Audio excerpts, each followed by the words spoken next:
रागनी train में बैठकर गुरुग्राम से भिवानी अपने मायके आ रही थी, लेकिन आज उसके चेहरे पर मायके आने की खुशी से ज़्यादा उसकी आंखों में नमी थी।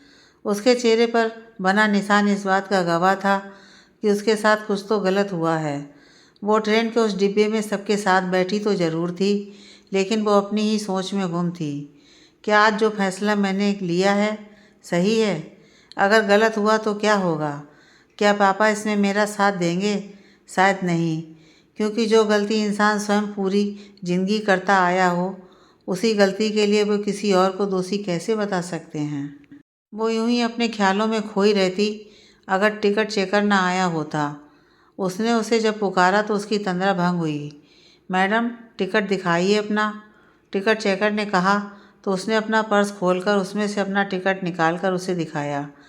टिकट चेकर टिकट देखकर चला गया और रागिनी की सोच फिर से अपनी पटरी पर आ गई। 1 साल में कितना बदल गया था उसके लिए सब कुछ।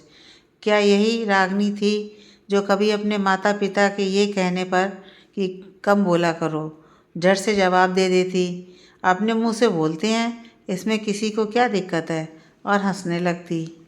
आज उसे बोलने से पहले 100 बार सोचना पड़ता था। रागिनी खन्ना एक समय में राय इंटरनेशनल नाम की मल्टीनेशनल कंपनी में लगातार 5 साल तक best worker of the year का अवार्ड हासिल करने वाली कर्मठ और अनुशासित लड़की, जिसका आत्मसम्मान और ज्ञान उसकी पहचान थी। रागिनी 24 बरस की थी। उसके तीखे नैन नक्श, गुलाबी होंठ, कजरारी आंखें, गोरा रंग और एक प्यारी सी मुस्कुराहट जो किसी का भी मन मोह लेने के लिए काफ़ी थी। उसके रूप और गुणों की चर्चा उसके पूरे मोहल्ले में थी। वो रूप के साथ साथ गुणों का भी भंडार थी। सबसे प्रेम से बात करना, सम्मान देना, छोटों को प्रेम देना, ये सब उसकी माँ के दिए संस्कार ही तो थे, जिनके कारण आज सभी उसे एक परफेक्ट चाइल्ड के रूप में पहचानते थे। उसके रूप और गुणों की चर्चा अपनी ननद के मुख से सुनकर शांति देवी ने उसे अपने घर की लक्ष्मी बनाने का फैसला किया था। वो अपने छोटे बेटे आदर्श का रिश्ता लेकर स्वयं ही आई थी, मिस्टर दिनकर खन्ना के घर। शांति देवी जाने माने उद्योगपति विश्वास कुमार की पत्नी थी। एक आरकंडी वाली सूती साड़ी और उस पर सिंपल किंतु महंगी चप्पल। इस उम्र में भी उनके चेहरे पर गजब था। एक समय में उनका बड़ा नाम हुआ करता था, लेकिन विश्वास कुमार की कैंसर की बीमारी में वो सब खर्चा करवाकर भगवान के चरणों में विलीन हो गए। अब तो ले देकर एक आलीशान मकान ही बचा था उनके पास। आदर्श भी एक कंपनी में नौकरी करता था। देखने में किसी हीरो से कम नहीं था आदर्श। 6 फीट की हाइट, सांवला रंग, लेकिन बहुत ही आकर्षक नैन नक्श। अच्छा पढ़ा लिखा था, जिसे देखते ही मिस्टर खन्ना ने पसंद कर लिया था। दोनों की एक मुलाकात के बाद शादी तय हो गई। रागिनी को आदर्श की बातों से वो मिलनसार लगा। देखते ही देखते सगाई हो गई और सगाई के बाद शादी। रागिनी हजारों रंग के सपने खुद में समेटे आदर्श के घर आ गई। शादी के 1 महीने बाद सुबह सुबह रागिनी बाकी दिनों से जल्दी उठी और नाश्ते की तैयारी करके उसने अपना और आदर्श का नाश्ता टेबल पर लगाया और टिफ़िन बनाकर पैक किया। शांति देवी एक सुलझी हुई महिला थी, जिसने रागिनी को भरपूर प्यार दिया था। वो उसे बेटी की तरह ही मानती थी। रागिनी ने भी उन्हें हमेशा माँ जैसा ही सम्मान दिया था।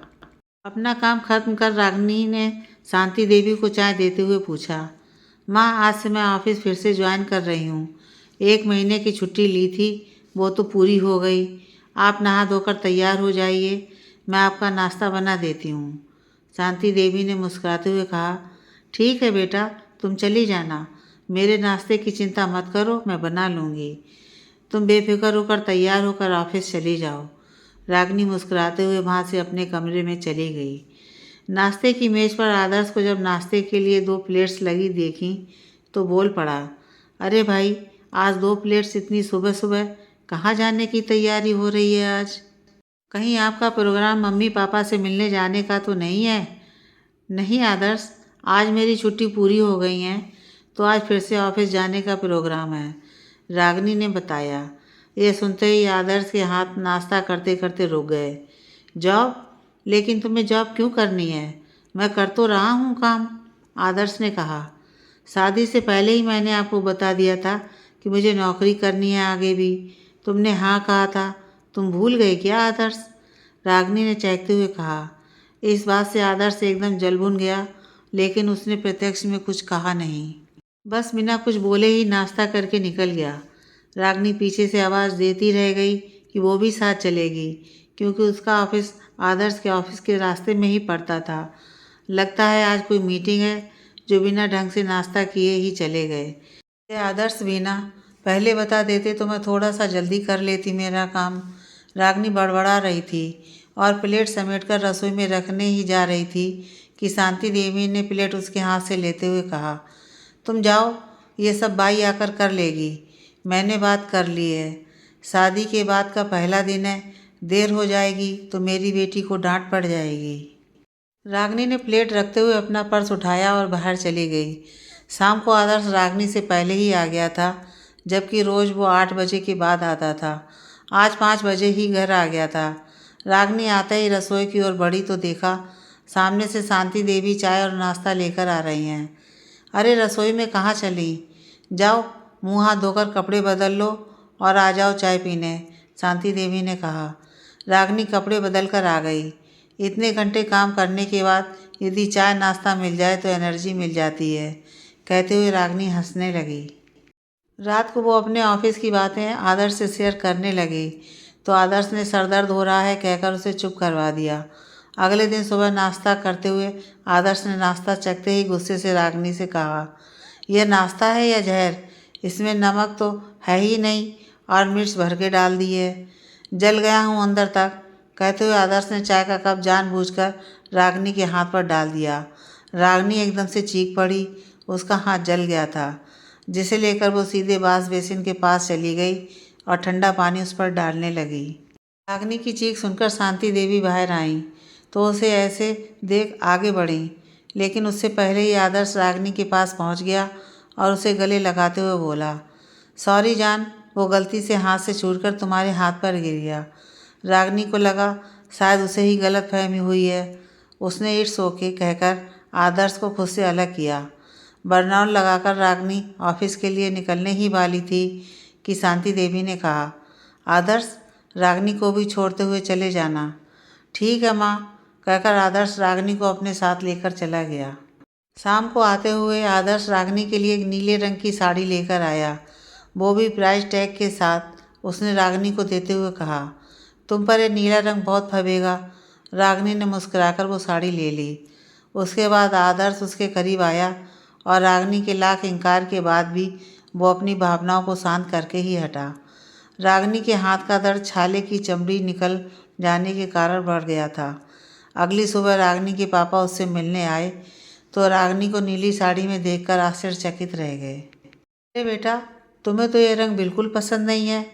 तुम ही कहती थी कि यह रंग पेंट जैसा लगता है, कहते हुए उसके पापा मुस्कुरा दिए।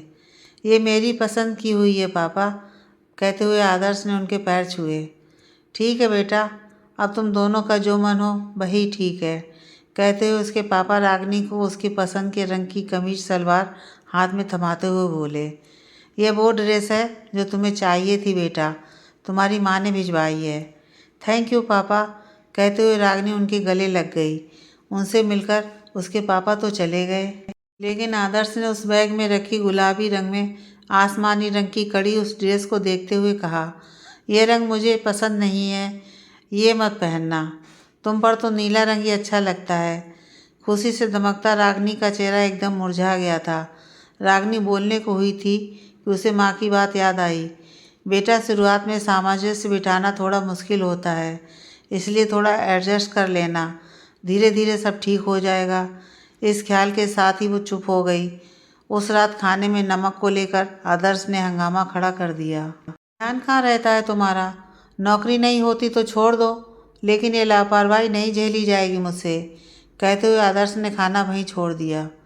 ये क्या बदतमीजी है आदर्श, कभी कभी हो जाता है ऊपर नीचे, घर और ऑफिस दोनों संभालती है मेरी बच्ची, इतना ही शौक़ है तो तुम उसकी मदद किया करो, शांति देवी ने आदर्श को डांटते हुए कहा। फिर उन्होंने डरी हुई रागनी को अपने गले लगा लिया। आदर्श उठकर जाने लगा तो रागनी की चीख निकल गई। आदर्श का पैर उसके पैर को कुचल गया था, जिसके लिए आदर्श ने तुरंत माफ़ी मांगी। लेकिन ये तो बस शुरुआत थी, अब तो रोज़ ही कोई ना कोई नई चोट रागनी को मिल ही जाती थी। 1 महीना बीता ही था कि रागिनी ने अपनी तनख्वाह शांति देवी के हाथ में रखते हुए कहा, माँ, ये मेरी पहली सैलरी है। शांति देवी ने मुस्कुराते हुए रागिनी से कहा, बेटा, इसका मैं क्या करूँगी? बस ये प्यार और सम्मान बनाए रखना, और मुझे कुछ नहीं चाहिए। तुम अपने लिए कुछ ले आना। अगली सुबह रागिनी अपने टाइम से उठी और उसने नाश्ता बनाया और टिफ़िन भी। मेज़ पर एक ही प्लेट देखकर शांति देवी ने पूछा, तुम्हारी छुट्टी है क्या आज? नहीं माँ, मैंने रिजाइन कर दिया है। मैं घर और नौकरी में सामंजस्य स्थापित नहीं कर पा रही थी। कहते हुए रागिनी ने अपना चेहरा रसोई की तरफ करके अपनी आंखों के आंसू छुपा लिए थे। यह सुनकर आदर्श के चेहरे में मुस्कुराहट आ गई। उसने नाश्ता किया और गुनगुनाते हुए ऑफिस चला गया। अब सुबह से शाम तक घर सजाना, अलग अलग पकवान बनाना और शांति देवी के साथ समय बिताना, पूरा दिन रागिनी ने स्वयं को इसी में व्यस्त कर लिया था। वो आदर्श से प्यार भरी बातें सुनने और तारीफ सुनने को तरस जाती, लेकिन आदर्श ऑफिस से आकर भी फ़ोन कॉल्स पर ही बिजी रहता। आदर्श के लिए नौकरी, तरक्की और पैसा मायने रखता था, और रागिनी के लिए मन का सुकून और खुशियों के पल। आदर्श के लिए प्यार का मतलब केवल बिस्तर था, और रागिनी के लिए उसका साथ और समय। दो विपरीत बुद्धि वाले व्यक्तियों में सामंजस्य स्थापित करते करते रागिनी का 1 वर्ष पूरा होने वाला था। कितनी धूमधाम से उसने 1 हफ्ते पहले ही आने वाली एनिवर्सरी पार्टी की तैयारी शुरू कर दी थी। स्टेशन पर ट्रेन रुक गई थी, लेकिन रागिनी अपनी ही रौ में बही जा रही थी। तभी एक औरत ने रागिनी के कंधे पर हाथ रखते हुए कहा, बेटा, स्टेशन आ गया है, ये ट्रेन इससे आगे नहीं जाएगी। इतना सुनते ही रागिनी का दिमाग झटका खाकर बीते दिनों की कड़वी यादों से बाहर निकल आया। उसने अपना सूटकेस उठाया और स्टेशन उतर गई। ऑटो लेकर अपने घर पहुंची तो उससे पहले ही शायद घर वालों को उसके आने का अंदेशा हो गया था, या फिर आदर्श ने उन्हें उसके खिलाफ भड़का दिया था। दरवाज़ा खोलते ही भाई बिना कुछ उससे बोले ही अंदर चला गया था। उसकी माँ ने उसे देखते ही गले लगा लिया और पूछा, कुछ दिन रुकोगी ना बेटी? माँ आखिर माँ होती है। उनका स्पर्श पाकर उसके आंसू छलक आए। चाय नाश्ता होने के बाद उसके भाई ने पूछा, क्या हुआ था रागिनी? घर छोड़कर क्यों चली आई? क्या किया तुमने ऐसा कि जीजा जी को इतना गुस्सा आ गया था? एक के बाद एक सवाल सुनकर रागिनी सकते में आ गई। मैंने क्या किया? गुस्सा आएगा तो मुझ पर हाथ उठाएंगे? ये अधिकार उन्हें किसने दिया? तुम ही ने कुछ किया होगा रागिनी, वरना एनिवर्सरी पर हमें इनवाइट करके फिर मना क्यों करते जीजा जी? एडजस्टमेंट नाम की भी कोई चीज़ होती है जो शायद तुम्हें करनी नहीं आई, भाई ने गुस्से में कहा। अगर आपने मुझे मुजरिम करार कर ही दिया है तो अब कुछ कहने सुनने को बचा ही क्या है? कहते हुए रागिनी अपने कमरे में चली गई। उसने अपना फ़ोन बंद करके बिस्तर के सिराने पटक दिया, और अपने बिस्तर पर पड़ी पड़ी वो कब रोते रोते सो गई उसे पता ही नहीं चला। उसकी आंख तब खुली जब माँ ने दरवाज़ा खटखटाकर उसे खाने के लिए बुलाया। उसकी आंखें लाल हो गई थीं और सूज गई थीं। वो खाने की टेबल पर बैठकर खाना खाने ही लगे थे कि उसके पापा ने पूछा, तुमने आदर्श से बात की? नहीं, रागिनी ने संक्षिप्त सा उत्तर दिया। एक बार बात कर लेती बेटा तो ठीक रहता, उसके पापा ने कहा। अब बात करने को कुछ नहीं बचा है पापा, रागिनी ने रुआंसी होकर कहा। कैसी बेवकूफ़ों जैसी बातें कर रही हो तुम? जानती भी हो क्या करके आई हो? वो तो अच्छा हुआ जीजा जी इतना होने के बाद भी तुमसे बात करना चाहते हैं, तुम्हें वापस ले जाना चाहते हैं। छोटे मोटे झगड़े किस घर में नहीं होते हैं? कल को तुम्हारी भाभी यही तमाशा करने लगीं तो क्या कहकर रोकेंगे उसे? शादी हो गई है आपकी, अब आपको उसी घर में रहना है, एडजस्ट करना सीखिए। कल सुबह वो लेने आ रहे हैं आपको, तब तक आप खुद को मेंटली तैयार कर लीजिए। मेहमान की तरह आओगी तो आपका स्वागत है, वरना इस घर में मत आना। कहते हुए उसके भाई ने प्लेट खिसका दी। आज आपको मेरी बातों से ज़्यादा उनकी बात पर भरोसा होने लगा है भाई। जिसे बचपन से जानते हो उसे छोड़कर आज वो इम्पोर्टेंट हो गया है जो आपकी ज़िंदगी में साल भर पहले आया है, जिसके साथ आपने 4 दिन पूरे नहीं गुजारे। कल आपकी अदालत लगेगी और उसमें सुनवाई होगी मेरे भविष्य की। कहते हुए रागिनी बिफर पड़ी।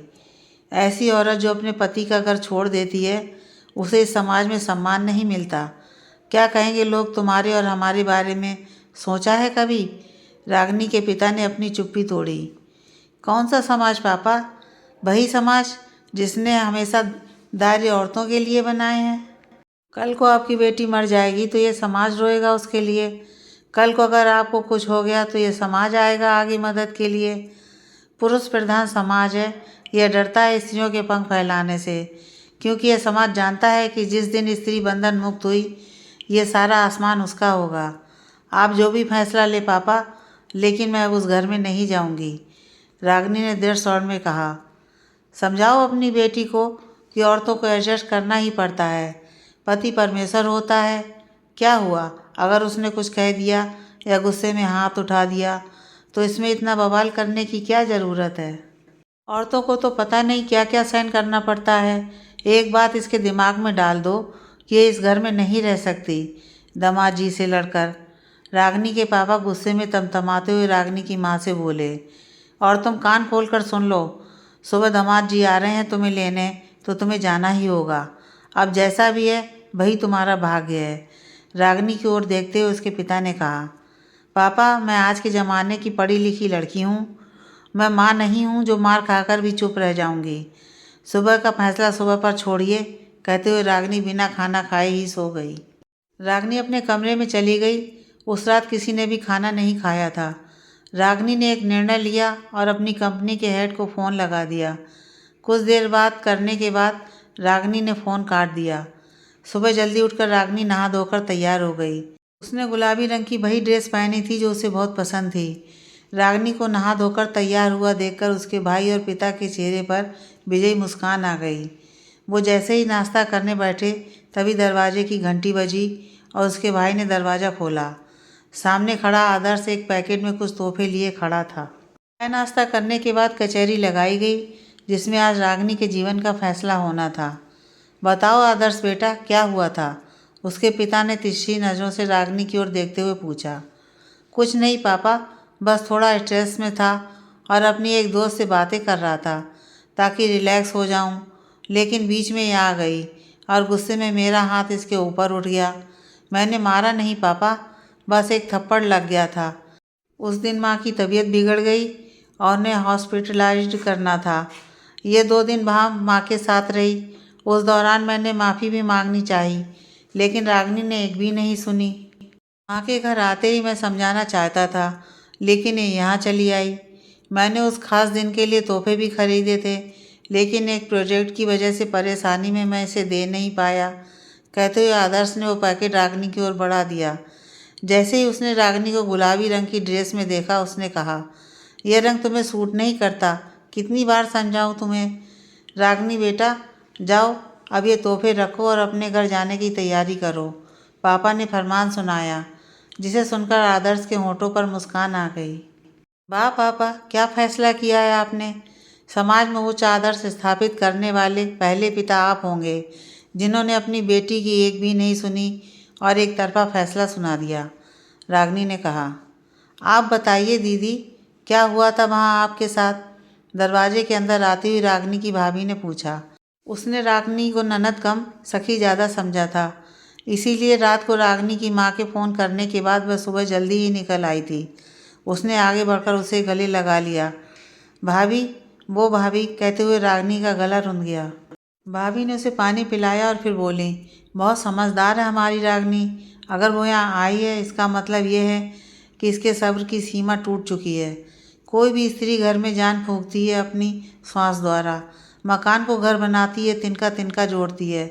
ऐसे में अगर वो अपना घरौंदा छोड़ती है तो उसके पीछे वजह भी बड़ी ही होती है। बताओ रागिनी, मैंने माँ की शिक्षा का मान रखने की पूरी कोशिश की थी भाभी, हर तरह एडजस्ट किया था। मैं नौकरी करना चाहती थी पर छोड़ दी क्योंकि इन्हें पसंद नहीं थी। मैं सलवार कमीज पहनना चाहती थी लेकिन साड़ी में लिपटी रही क्योंकि इन्हें साड़ी पसंद थी। मैंने हर संभव कोशिश की कि इन्हें खुश रख सकूं, लेकिन इन्हें घर में एक नौकरानी, सोसाइटी में 100 पीस और बिस्तर में रति की आवश्यकता थी। आवश्यकता? हाँ भाभी, प्यार तो कभी इन्हें था ही नहीं। मैं केवल इनकी ज़रूरत थी। हर बात पर गुस्सा, गालियाँ, ताने, उल्हाने, मैंने सब सहा, लेकिन जब मेरे कानों में इनके अफेयर की खबर पड़ी तो मैं दंग रह गई। विश्वास कर पाना कठिन था। मैंने इसे अब्बा समझकर भुला दिया था, लेकिन एक रात जब ये बात करते करते सो गए तो इनका मोबाइल खुला होने के कारण उसमें लिखी चैट पढ़कर तो मेरे पैरों तले ज़मीन ही खिसक गई। इनकी चैट की बातें यदि एक पति पत्नी भी करें तो उन्हें भी शर्म आ जाए। सुबह हमारी शादी की सालगिरह थी। रात को इन्होंने मम्मी पापा को फ़ोन कर दिया था कि पार्टी कैंसिल है, लेकिन पार्टी तो थी, वो भी इनके खास दोस्तों की। सुबह उठकर तैयार होकर पूजा करके मैंने इनका फ़ोन इनके सामने रखते हुए इन्हें चाय दी। कुछ देर बाद मैंने पूछा कि ये संगीता कौन है। इन्होंने किसी भी संगीता को जानने से साफ इनकार कर दिया, परंतु जब मैंने इनकी चेट सामने रखी तो इन्होंने मुझसे कहा कि मेरा काम घर के काम करने का है तो मैं सिर्फ उसी से मतलब रखूं, इनके मामलों में टांग ना अड़ाऊं। ये कहकर ये बाहर चले गए। मैंने माँ की खुशी के लिए पूरा दिन मुस्कुराहट का आवरण ओढ़े रखा। शाम को सभी मेहमान आ गए थे, लेकिन इनका कोई पता ठिकाना नहीं था। फ़ोन ये उठा नहीं रहे थे। मैं मेहमानों की सेवा करते करते और इंतज़ार करते करते मायूस हो गई थी। तभी ये दनदनाते हुए आए और सीधे अपने कमरे में चले गए। काफ़ी देर बाद भी जब ये बाहर नहीं आए तो माँ ने मुझे उन्हें बुलाने के लिए भेजा। मैं अंदर गई तो ये फ़ोन पर बात कर रहे थे। फ़ोन कटने पर इन्हें परेशान देखकर मैंने पूछा, क्या हुआ, कोई परेशानी है क्या? ये मेरी उस पूरे दिन में आदर्श से हुई बात थी। ये मुझ पर भड़क गए और गालियाँ देने लगे। मनहूस औरत, तू मेरी परेशानी है। तुझ में इतनी भी अकल नहीं कि दरवाज़ा नॉक करके आना चाहिए। ये कमरा मेरा भी है आदर्श, और उसके लिए इससे पहले कि मेरी बात पूरी होती इनका तड़ाक थप्पड़ मेरे गाल पर रसीद हो चुका था। बाहर खड़े लोगों के लिए मैं परिहास का विषय बन गई थी। सभी मेहमान मौके की नजाकत समझकर अपने अपने घर लौट गए थे। मैं तो उसी समय घर छोड़ देती, लेकिन मेरी सास या यूँ कहूँ माँ अपने बेटे की हरकत बर्दाश्त नहीं कर पाईं और वो बीपी बढ़ने के कारण बदहवास सी हो गईं। मैं हॉस्पिटल में 2 दिन उनके साथ रही, मंथन करती रही। जब माँ हॉस्पिटल में थी ये आया था मेरे पास माफ़ी मांगने। इसने मुझसे कहा, एक थप्पड़ ही तो मारा था यार, अब इसके लिए क्या मुंह फुलाना। मैंने यहाँ इसलिए कुछ नहीं बताया क्योंकि मैं आप सबको परेशान नहीं करना चाहती थी, लेकिन अब और नहीं सह सकती मैं इस इंसान को। जिस लड़की ने कभी किसी की ना सुनी उसने खुद को इसके लिए पूरा बदल डाला, लेकिन इसे उसकी इज्जत करनी नहीं आई। मुझे तो क्या, ये दुनिया की किसी भी लड़की को डिजर्व नहीं करता भाई। रागनी रोती रही और बताती रही, आपने क्या कहा था पापा, पति परमेश्वर होता है। परमेश्वर मान लेती हम स्त्रियां पुरुष को, पर उनका आचरण परमेश्वर सा हो तो सही। आप दोनों के घर में मेरी कोई जगह नहीं है। मैं समझ गई हूँ, बोझ नहीं बनूंगी आप दोनों पर। नौकरी करूँगी और अपना भविष्य खुद बनाऊँगी, जैसे शादी से पहले करती थी। रागनी ने अपनी बात स्पष्ट की। रागनी की माँ और भाभी दोनों की आंखों में आंसू आ गए रागनी की आप बीती सुनकर, जबकि पिता और भाई शर्मिंदा थे अपनी सोच और शब्दों पर। आदर्श ने आगे बढ़कर उसे गले लगा लिया और कहा, मैं तुम्हारा अपराधी हूँ रागनी, माफ़ कर दो मुझे। आज के बाद ऐसा कभी नहीं होगा। लेकिन रागनी ने उसे खुद से दूर करते हुए कहा, माफ़ करके देख चुकी हूँ मैं कई बार, लेकिन इस बार नहीं। एक बार हाथ उठ सकता है, उसका क्या भरोसा कि वो दोबारा नहीं उठेगा। मेरी नहीं तो माँ की ही सोच लो रागनी, वो तो तुमसे बहुत प्यार करती हैं ना। आदर्श ने अपना अंतिम दांव चला। रागनी ये सुनकर मुस्कुरा दी और बोली, मुझे यह हिम्मत मेरी उसी माँ ने दी है जिसकी दुहाई तुम दे रहे हो आदर्श। आदर्श को यह सुनकर ज़बरदस्त झटका लगा था। तभी दरवाजे पर दस्तक हुई। रागनी ने दरवाज़ा खोला तो एक ड्राइवर बाहर खड़ा था। उसने कहा, मैं राय इंटरनेशनल से आया हूँ। दीक्षित साहब ने आपके लिए गाड़ी भिजवाई है और ये पैकेट भी। अब मुझे इजाज़त दीजिए। थैंक यू कहते हुए रागनी ने उसे जाने की इजाज़त दे दी। दरवाज़ा बंद करके रागनी अंदर गई और अपना सूटकेस लेकर बाहर आई। रागनी की भाभी ने उससे पूछा, इसमें क्या है रागनी? रागनी ने पैकेट खोला तो उसमें उसका अपॉइंटमेंट लेटर था, वो भी प्रमोशन के साथ। उसमें एक फ्लैट की चाबी थी जो उसे कंपनी की ओर मिला था, और साथ ही एक गाड़ी की चाबी उसके हाथ में थी। उसके पापा और भाई कुछ बोलना चाहते थे, तभी रागनी ने उन्हें रोक दिया। रागनी ने कहा, अभी नहीं पापा, जब मुझे लगेगा कि मेरा अपना कहने को कोई घर है मैं आ जाऊंगी। फिलहाल मुझे इजाज़त दीजिए, कहते हुए रागिनी ने एक बार अपनी माँ की ओर देखा और भाभी की ओर देखकर अपनी कृतज्ञता प्रकट करते हुए बाहर चली गई। पीछे खड़े सभी उसे बस जाते हुए देखते रहे।